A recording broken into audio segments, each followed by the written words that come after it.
Happy Wednesday, students. Hey, it's good to be with you again. And I hope that, by the way, there's my big fat hand.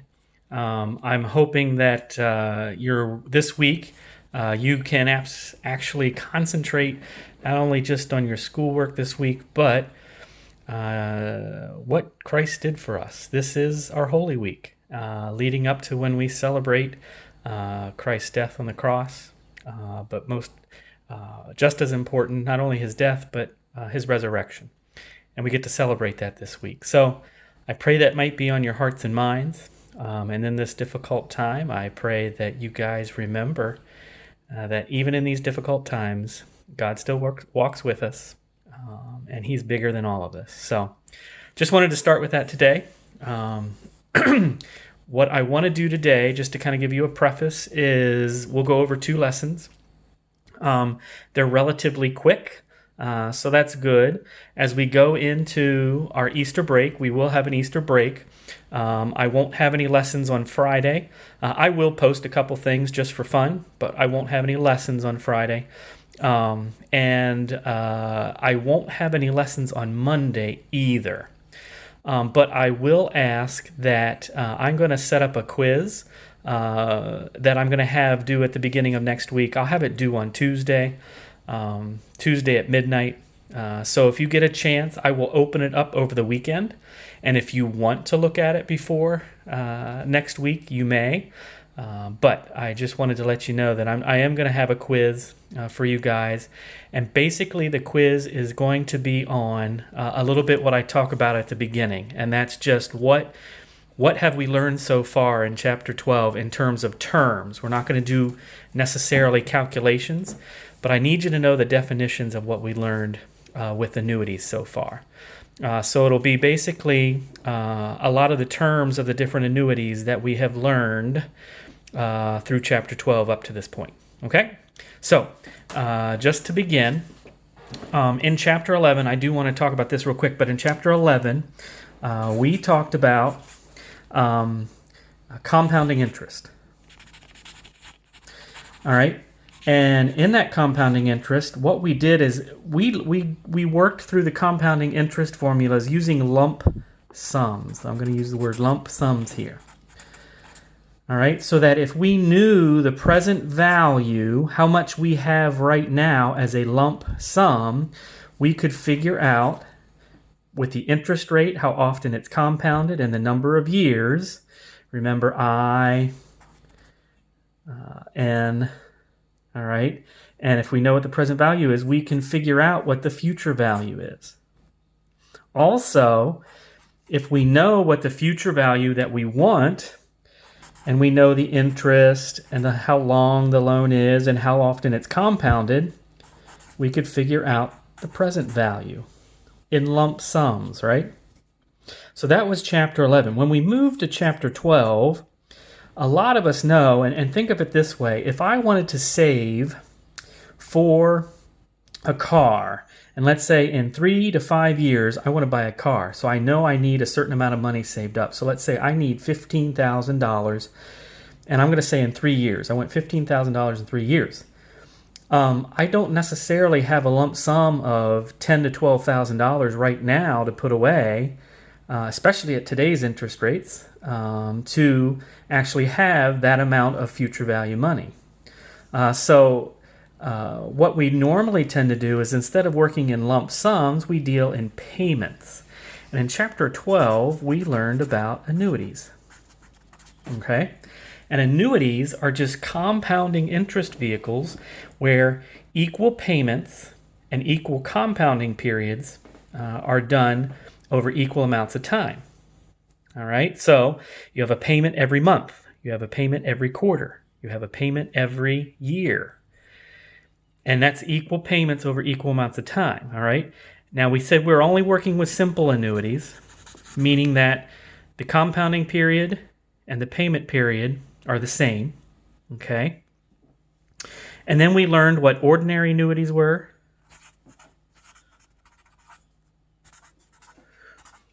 I'm going to use abbreviations here, and we learned what annuity dues are.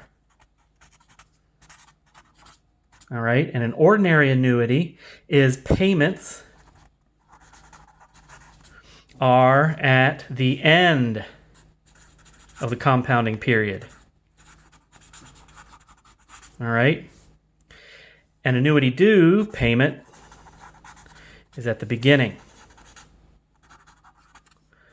of compound. Okay, and we showed, as we did our calculations manually, we showed how those differences are affected with the annuity due, and you're trying to find a future value, all right, with what those payments would be in a future value. By paying at the beginning of the compounding period, you actually add an extra month of interest, or an extra compounding period of interest over the annuity due, or sorry, over the ordinary annuity. Okay.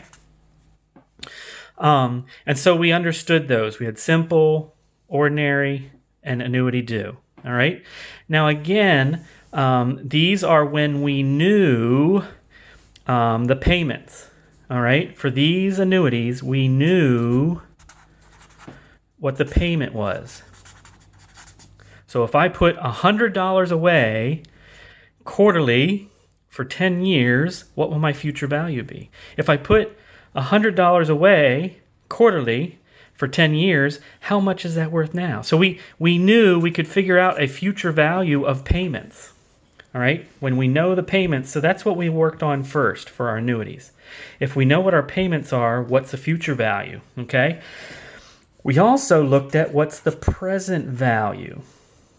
And when we know what our payments are over a certain amount of time, all right, so we could figure the future value when we knew our payments, interest, and how long it is and how many compounding periods there are.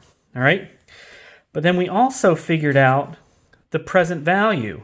What is the lump sum value of payments when we know the interest and how many compounding periods there are?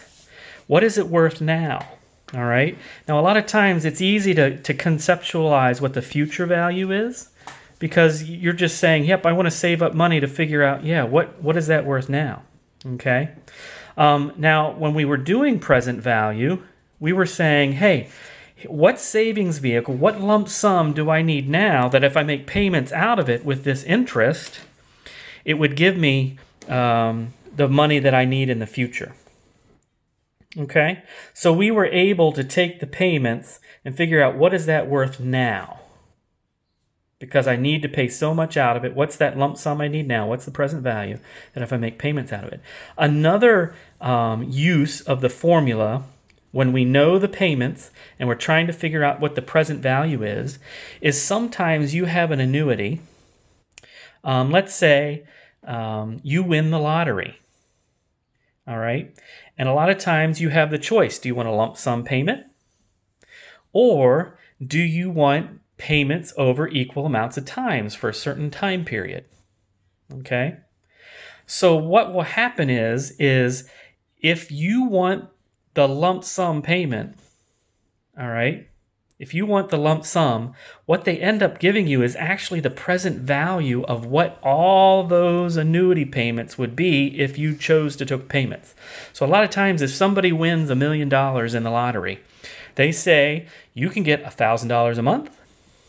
I'm making that figure up. I don't know really what it is, but you can get $1,000 a month, or we'll pay you a lump sum now. And what they do is they use the future value formula to know that, hey, with these payments, what am I going to, will I give them $1 million? Okay. With the present value formula, what they're figuring out, hey, if I give them this, if I were to pay those payments over that amount of time, what is that worth now? And that's the lump sum that they would give you. That's another use of the formula. So if you need to figure out, what is this worth now? So if you promise, if somebody said, hey, I have a savings vehicle where I put away $100 a month at 5% interest compounded monthly, and I have it set up that the bank promises me they'll keep that interest rate for me for 5 years. And you know what? I'll sell it to you. I'll sell it to you at and you could figure out what the present value is, and you could say, I'll sell it to you at a lesser price of what the present value is, and the person buying it would know that, hey, if I were to purchase this, then eventually the future value will be greater than the present value of those payments. All right, and I will make money, and the person who sells it will actually make money. They'll put cash in their pocket now, because that cash in their pocket is worth something to them now. So again, forgive me if I'm adding to what this meaning is, but the two meanings for present value end up being either how much do I have to put away now so that if I make payments out of it, I will have a future value in the future. I know that I will make those payments out. Or if I want to know, well, what is this worth now? I want to sell it. Like, what value is this now? I'd like to get cash now. And you see those commercials all the time. My 876 cash now. I don't know if you've seen those commercials or not, but those are annuity payments, and they're figuring out what the present value is of your annuity payments at that time that you sell it to them. They'll give you a little less, but you get cash in your pocket now. Instead of having to wait 10 years for all those payments to come through, you can get a lump sum now, which is usually a pretty big amount, and it makes you happy. But the company buying it from you is patient enough to wait to get the full amount of money, because then they make money too. And what they do then is they just do that hundreds of times over, knowing that they're going to get full value of that annuity eventually, where they're going to make money on their money, and they make a certain percent. So then it's guaranteed. And so that's another way to do business, is to buy and sell annuities. It happens all the time. It happens in life insurance, a unique place to do it. It happens in life insurance all the time. Okay? So now, again, this is when we know the payments. All right? So what if we don't know the payments? All right? If I don't know payments, you want to figure out what the payments are for a future value or a present value. All right? And that is what we're going to learn today. So I just wanted to break this down for you as kind of the three classifications of what we're looking at. The lump sum is when you have a lump sum and you want to find the present value, or you know the present value of the lump sum and you want to know the future value. Or if you want, what I want the future value to be of a lump sum, I want a lump sum in the future, what do I need to put away now? That's initially what we did with compounding interest for lump sums. That was Chapter 11. Chapter 12, we moved to annuities, equal payments over equal amounts of time. And we talked about ordinary annuities and annuities due, when the payment was made. But in each case, for these original annuities that we talked about, the ordinary annuity and the annuity due, we knew what the payments were. And in knowing the payment, we then could figure out what the future value is and what the present value is. Okay? So knowing the payment. Now, what if we don't know the payment? What are we going to do then? All right? So there are two different types. All right? One is if you know the future value and you want to find the payment, that is called a sinking fund. All right. I know I want a certain amount of money in the future. How much do I have to put away each month to get that future value? All right. The present value, all right, ends up being an amortization. Say that 10 times real fast. An amortization is when you know the present value, aka a loan. I know that I'm borrowing $10,000. What payments do I need to make to pay back interest and principal on that present value? That's an amortization, all right? So we're going to look at both today, all right? We're going to look at both. So in your books on page 387, we're going to start do section 3 of chapter 12. And again, it talks about sinking funds and amortizations, all right? The sinking fund is an account basically used to set aside equal amounts of money at the end of each period, compounding interest for the purpose of saving for a future obligation. And businesses use sinking funds. I know I'm going to have to replace equipment in 3 years. What are my payments in order that I have a future value? All right, that's a sinking fund. And again, here's the definition. Accounts used to set aside equal amounts of money at the end of each compounding period. If it's the end, that would be ordinary, right? For the purpose of saving for a future obligation. Okay, amortization is an arrangement whereby a lump sum obligation is incurred at compounding interest, a loan, such as a loan, and is paid off or liquidated by a series of equal periodic payments for a specific amount of time. All right, so that's what an amortization is.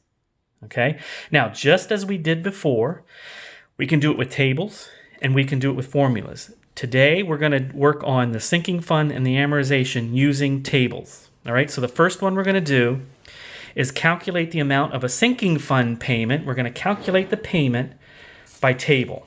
Okay, now what is cool about this is that you don't need a new table. All right, basically, we're using the appropriate rate period. Basically, you got to find I and you got to find N, just like we've been doing all the time now, of the sinking fund, and find the future value table factor. Because we are finding a future value, all right, just like I said, since we're finding a future value, we can use the annuity table for future values, okay, and use that factor. And the formula for the sinking fund payment to determine what the payment is the future value of the sinking fund that we want divided by the future value table factor. And when we do that, we will find the payment. All right? So, as an example, what sinking fund payment is required at the end of each 6-month period at 6% interest, compounded semi-annually to amount to $12,000 in 4 years? So my future value is $12,000, and that's what we will put in our numerator. This is for 4 years, compounded every 6 months, same amount annually. So the interest, I, will be 6% divided by 2, so that should be 3%. And the n, small n, the number of compounding periods over the annuity is 4 times 2, not divided, 4 times 2, because there's 2 a year. So that should be 8. So the sinking fund is for 8 periods at 3%, because that's the I, interest rate per period. And so from table 1 all the way back, so we're going to find for 3%, that's at the top, and on the side for 8 periods. So if we go to table 12.1, that's the future value tables, we should be able to find our number, right? So here's the future value table. Group, can you help me out? All right, 3% for 8 periods. All right. Oh, right there's the number. So it should be 8.89234. 8.89234. So if we go back, all right, 8.89234. That's the factor. So again, what we want the future value of the sinking fund to be worth, divide it by the factor, and we should put away every 6 months for 4 years, $1,349.48. All right? So it's just using those tables again. The future value tables for an annuity. All right? Seems easy enough. All right, so I would like you right now, I will pause it, and if you could practice this, try it exercise. Maggie wants to accumulate $8,000 in 5 years for a trip to Europe. If Maggie has an investment paying 12% interest compounded quarterly, how much must she deposit at the end of each 3-month period in a sinking fund to reach her desired goal? All right, I'm going to go ahead and let you figure that out. And once you're done, I'll come back and I'll have the answer. See you soon.